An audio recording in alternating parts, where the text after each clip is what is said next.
Hey pretty ladies, we're back with another video.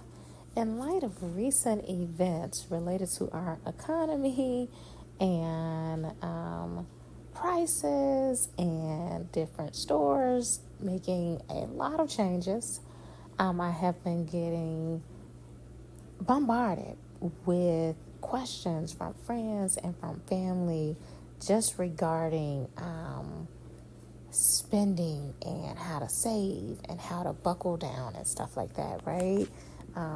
Several people have mentioned to me the recent cost of eggs in the grocery store. I mean, it's getting wild. And he who should not be named has only been in office for a little less than 2 weeks now. And yeah, things are getting rocky.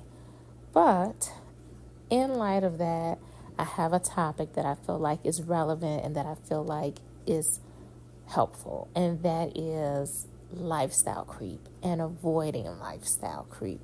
What it is, why it's important, and pretty much how, had you been doing this, maybe 6 months ago or a year ago, you kind of would have positioned yourself so that the rocky times that we're currently in will be a little bit easier. But even if you haven't done it in the past, if you're not familiar with the concept, it's never too late to start. So what is lifestyle creep? The best way that I can think of it is just constantly inflating your level of tolerance for how you're living.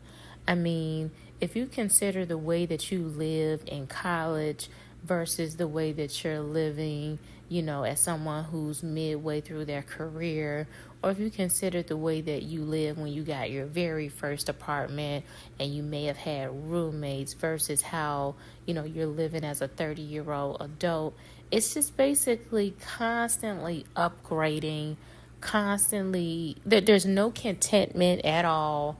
You just constantly want bigger, you want more luxurious, you want more space, you want more name brands. It's constantly upgrading basically in multiple categories of your life. And lifestyle creep, and the key term of it is creep, right? Because you don't even realize that you're doing it.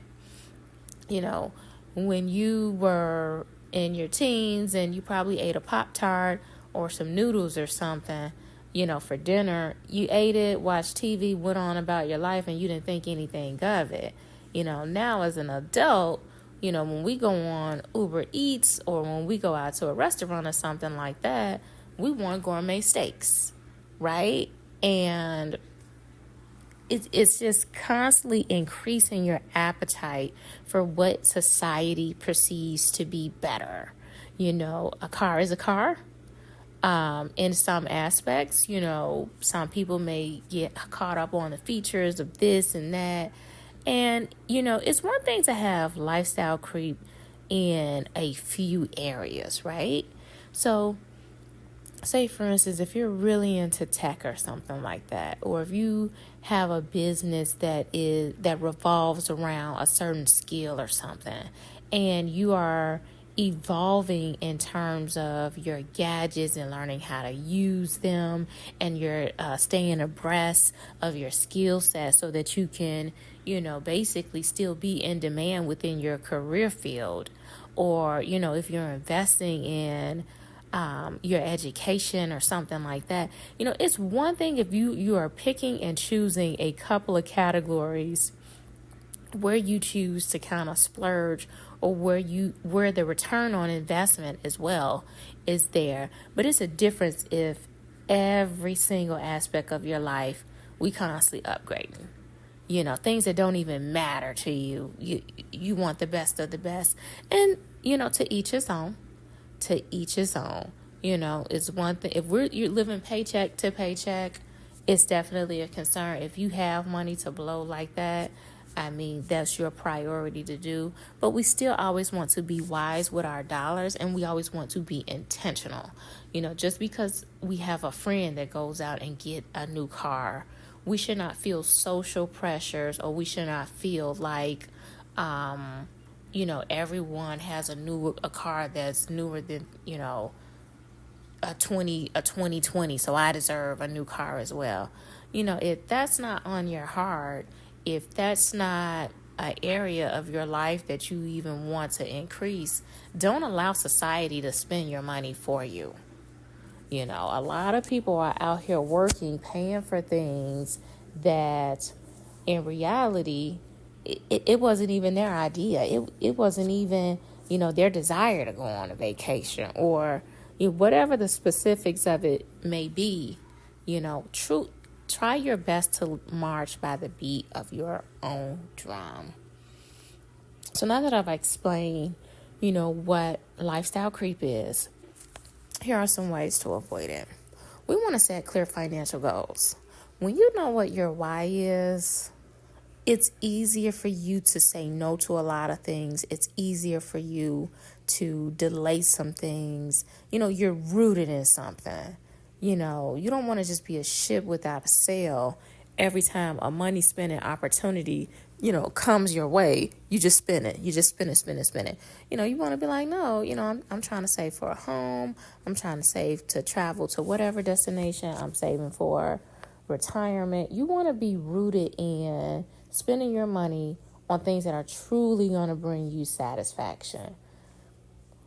Another thing with lifestyle creep is being mindful of when the income increases, being mindful of when the windfalls comes in and things like that. So when you are getting the new job, when you are getting the promotion or changing positions or something like that, that's the time when you sit down and you say, hey, I'm going to be making an extra $10,000. This is what I plan on doing with it. Before you ever even get it, you say, I'm going to use it to pay off this debt. I'm going to use it to put towards these college savings, whatever it may be. Before you basically already give the money an assignment. Because if you don't give the money the assignment, and then every single time you get paid, the money's sitting there in the bank account, waiting on you to make your next Amazon purchase, right? So just go ahead, be mindful of when those benchmarks are coming where you're going to have significant increases, and just already give it an assignment out the gate. Another thing to do is to distinguish between wants versus needs. And yes, it's an old school concept or whatever, but everything is not necessarily a need. What's a need for one individual may not be a need for you. Some of this stuff you may want it right now in the moment because you saw a really fancy commercial or something like that. And then time goes on and you don't even want it anymore. So that's another thing to do. Be very mindful of what is truly a need. Think about it.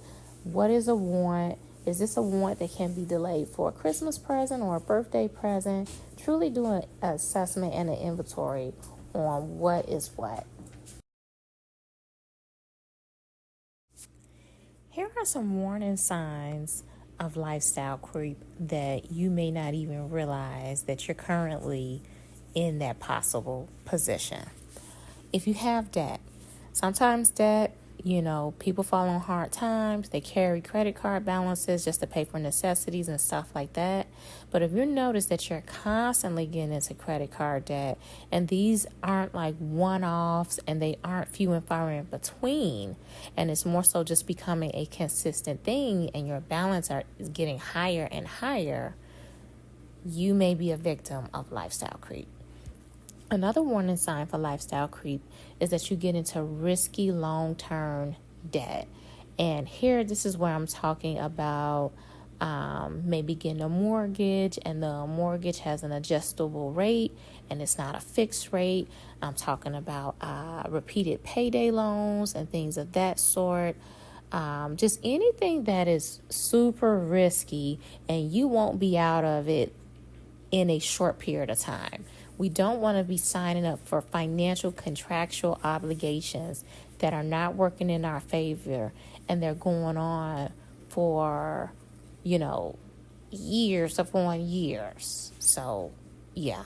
Another warning sign that you may be a victim of lifestyle creep is just having the need to project a certain image. If you feel like you have a reputation for dressing this way, or you have a reputation for, only dining at these particular type of restaurants over these other restaurants, or you have a reputation for, I don't know, only traveling and going out of the country versus doing things domestically. If you feel that there's a need to just basically maintain a certain distinction or lifestyle, that's a problem. Because when you're doing stuff, you want to do it simply because it was something that you wanted to do out of the desire of your own heart. So those are a few things that, can kind of be a warning to you. If you are kind of on the fence and you don't even realize that you have been a victim of lifestyle creep. Another thing to be mindful of in terms of lifestyle creep is really expensive entertainment. We must have a balance between free entertainment and low-cost entertainment versus entertainment where it is just crazy expensive, $200, $300 a night, or, in the thousands if we're talking about vacations. And, if we're not going out spending a ton of money, then the opportunity for us to, have fun, tap into our inner kid, truly mentally escape from work and responsibilities and stuff like that. If we're not able to swipe and charge it on a credit card, then basically that option is not available to us. We need to have a balance where there are things that you can do for free. There are things that you can do that cost a little or nothing. Everything may not necessarily be an Instagram moment, or it may not seem, as flashy, as popular. You may not be doing it big or whatever. But we really do need to be mindful of some of these pastimes and these hobbies that we're creating that are just crazy expensive, not only just for monitoring our finances, but also in terms of just our overall mental health. I won't go on too much of a tangent, but your health should not always be tied to your ability to spend a lot of money at some of these entertainment spaces. So, that's something to keep in mind. Strive to have at least 3 to 5 hobbies that are low cost, if not damn near free. And that's a part of lifestyle creep. It's insanity to me how, going out to eat at some of these restaurants, and then when the bill comes, it's like a fight amongst friends over who's gonna pay what on the bill. Just have a kickback at the house, have everybody bring over a couple dishes, order some pizzas, and keep it simple. Another thing to be mindful of with lifestyle creep is social media influences. Really just need to unplug from some of these social media accounts.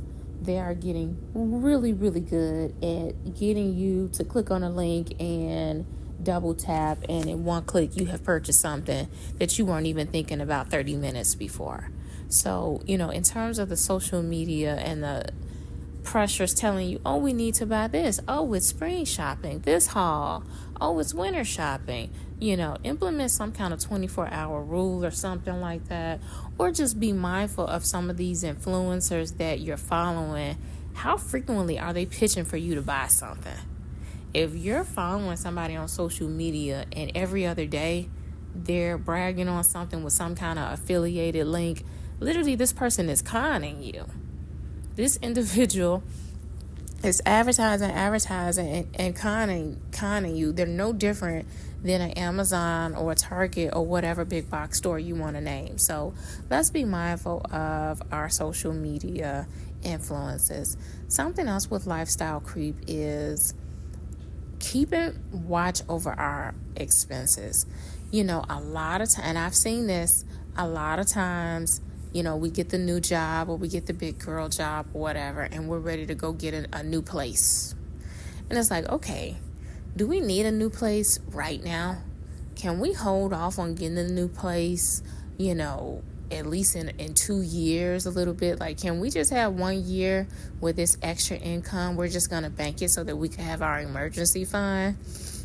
Or is this a situation where literally, the first paycheck from the new promotion hits in February and we're signing a new lease come April? I mean, let's strive to keep fixed costs down as much as possible, not only just for like the small things, but the big things, the rent, the car payments. If you have no car payment, wonderful. Try to take advantage of that for as long as possible. But that's another way that we